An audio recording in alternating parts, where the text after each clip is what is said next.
চাবোন বনাবৰ বাবে পোনপ্ৰথমে মই লৈছোঁ ঘৰৰ এল'ভেৰা। আপোনালোকে পতঞ্জলিৰ যিটো এল'ভেৰা আছে জেল সেইটো আপোনালোকে ব্যৱহাৰ কৰিব পাৰে, মোৰ ওচৰত এতিয়া মানে নাই।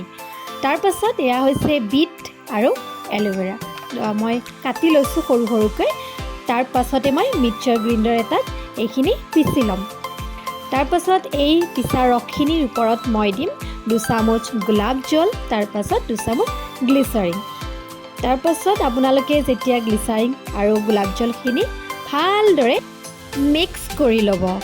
তাৰ পাছত চাবোন বনাবৰ বাবে লাগিব আমাক চপ বেছ লাগিব। এইখিনি মই ভালদৰে সৰু সৰুকৈ কাটি লৈছোঁ, সৰু সৰুকৈ কাটি ল'লে সুবিধা হয় মানে। তাৰ পাছত মই এই চপ বেছখিনি গৰম কৰিম। তাৰ পাছত লাহে লাহে এইখিনি গলি যাব, আৰু যেতিয়াই এইখিনি এনেকৈ গলি যায় তাৰ পাছতে মই দি দিম যিখিনি বিটৰ ৰস আছিলে, ইয়াত মই মিক্স কৰি দিম।